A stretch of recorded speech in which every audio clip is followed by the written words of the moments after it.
নমস্কার বন্ধুরা, তোমাদের সকলকে রুমির হেসেল ঘরে স্বাগত জানাই। আমি রুমি। আজকে নিয়ে এসেছি পেঁয়াজ রসুন ছাড়া অসাধারণ স্বাদের পটল আলু দিয়ে মাছের ঝোলের রেসিপি। এই পটল আলু দিয়ে মাছের ঝোল অনেকেই তোমরা বাড়িতে বানিয়ে থাকো, তবে একবার আমার মতো করে এভাবে বানিয়ে দেখতে পারো, খেতে কিন্তু দারুণ হয়।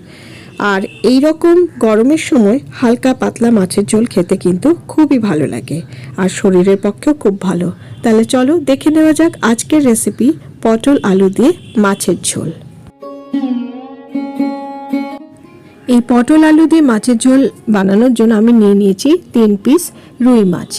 এবার এই মাছের মধ্যে আমি সামান্য নুন আর সামান্য হলুদ গুঁড়ো দিয়ে দিচ্ছি।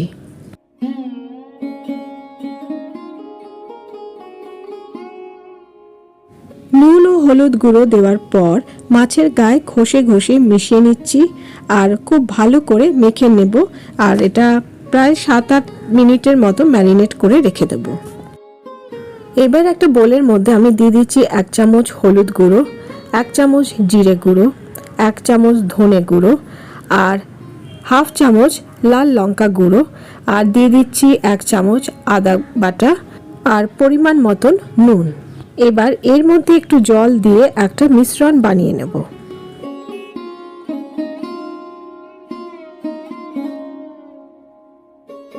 আর আজকের মাছের ঝোলের এই রান্নাটার মধ্যে আমি সবজি ব্যবহার করছি পটল আর আলু।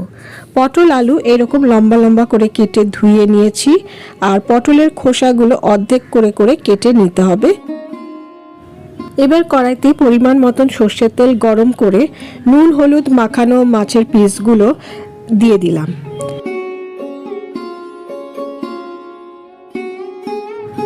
মাছের পিসগুলো দুদিকে সুন্দর লালচে রং ধরা পর্যন্ত উল্টে পাল্টে ভেজে নেব।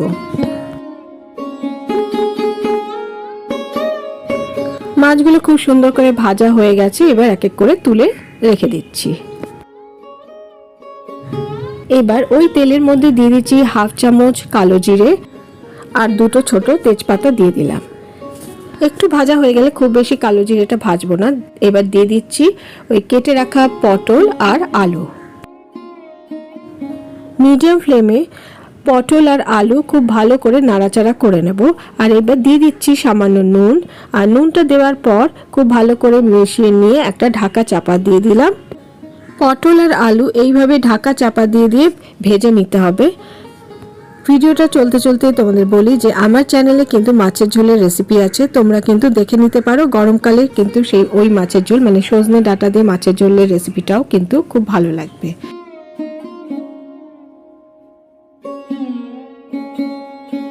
সুন্দর রং ধরে গেছে পটল আলুর গায়ে। এইভাবে সুন্দর করে ভেজে নিলে মাছের ঝোলের টেস্টটাও কিন্তু ভালো হয়। আলু পটল ভাজা হয়ে যাওয়ার পর এবারে দিয়ে দিচ্ছি ভিজিয়ে রাখা মশলাটা।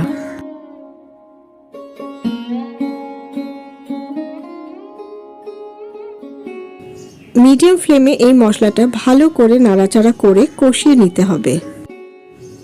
মশলাটা ভালো করে কষিয়ে নিতে হবে যতক্ষণ না মশলা থেকে তেল ছেড়ে আসছে। কষাতে কষাতে মশলাটা বেশ শুকিয়ে এসেছে। এই পর্যায়ে এখন আমি যোগ করে দেব ওই মশলার যে বাটিটায় মশলা ভেজেছিলাম সেটা ধুয়ে রাখা জল। এবার খুব ভালো করে মশলাটা আবার মিশিয়ে নিচ্ছি আলু পটলের সাথে। মশলাটা খুব ভালো করে কষানো হয়ে গেছে। যত ভালো করে কষাবে তত ঝোলের টেস্টটা কিন্তু ভালো হবে। আর এবারে দিয়ে দিচ্ছি কেটে রাখা টমেটো আর দিয়ে দিয়েছি 2টো কাঁচা লঙ্কা।